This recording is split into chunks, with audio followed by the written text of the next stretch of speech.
Frosty the snowman was a jolly, happy soul with a corncob pipe and a button nose and 2 eyes made out of... Hey guys. Shoot, let me fix this hat. So, this is my Christmas special episode. It should be releasing on Christmas Eve. Yeah. Anyways, so let's get started. So basically today, I wanted to show you all, because this is a very popular thing this time of year, how to set up your own Santa tracker. I have my own going right now. Let me show you. So I have this going right now, and I will show you how to do this all on my computer. Okay, so basically this will be pretty easy to set up. So all you're going to need is some sort of computer. So I have my laptop. This is like my permanent setup. You're going to need obviously an internet connection. I have mine through Ethernet, but Wi-Fi will work. You're going to need a YouTube channel, and you're going to need to set up a live stream. All these are pretty simple. There are other tutorials on YouTube for doing this. Basically, I'm going to show you how to make it look cool in OBS and what I do to make mine look this way.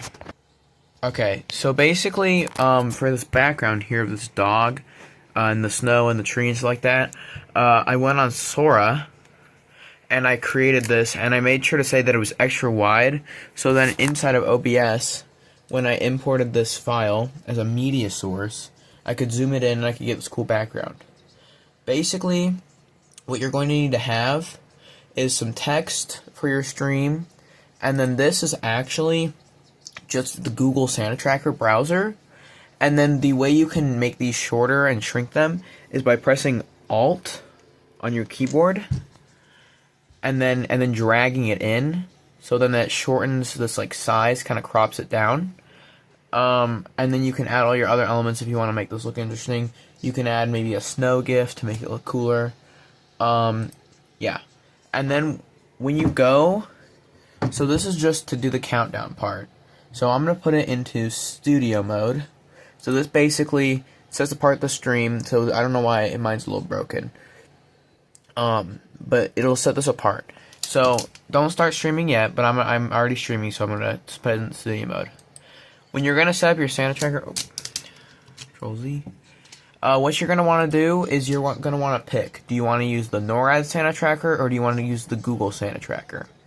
Now, both of these, I'm going to manually get up early in the morning on Christmas Eve, and I have to manually switch the scenes to play, you know, the videos and stuff like that. So basically, I have a dual, so I have two browser sources running, as you can see, and then I'm gonna have my Spotify up with application audio capture running. Yeah, and then it'll play music in the background. Yeah, so it's pretty simple. So going back to the stream part of this, so as you can see, this has been going on for about 7.5 hours, and it's pretty self-sufficient. Yeah, just need to leave it running most of the time, and advertise it, obviously, so you can get people.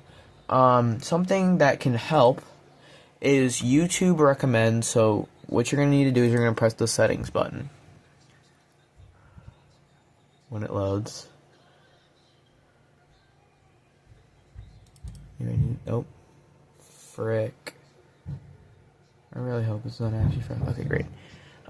So because I'm actually streaming, so what you're going to need to do is it's going to ask you for your service, and you're going to click YouTube RTMPS, and then it's going to ask you to log into your account. I'm already logged in, and so that's what you can do.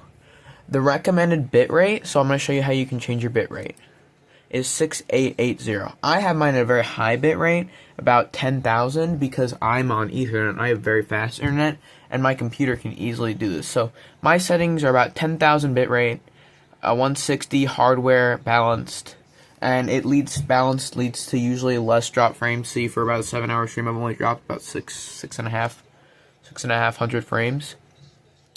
If you're streaming over Wi-Fi, I would lower this down to probably 5,000.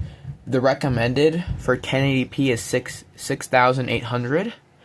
And the way you can change your aspect ratio is pretty simple. So you're gonna go into here, into your video tab in your settings, and you can change your base canvas resolution. I can't do it because I'm already streaming. And 1080p is 1920 by 1080. And then your output scale, that's how much it'll actually be on your stream. So when I go to my settings in YouTube, I can see that my quality is set to 1080p, and I can go all the way up and down. You can go all the way down to, I believe, 1440p. It doesn't like that very much, and it will look really, really bad. If you have very slow internet, I would recommend going down to 720p. I don't remember the aspect ratio off my head, but you can look that up on Google. 60 FPS, and if you choose to have your base canvas, so basically your base canvas is this, what you made it on, your output is what's sent to the server to stream onto. So if you decide that you think, oh, I need 1080p to make the stream, but I can probably only do 720p, then we'll need to do a downscale filter. But I don't need to do that, and I would recommend just using whatever aspect ratio for both because it is a little simpler.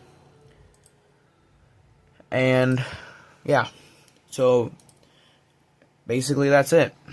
So if you guys found this video helpful at all, and you know, make sure you give a like and subscribe, and Merry Christmas, everybody.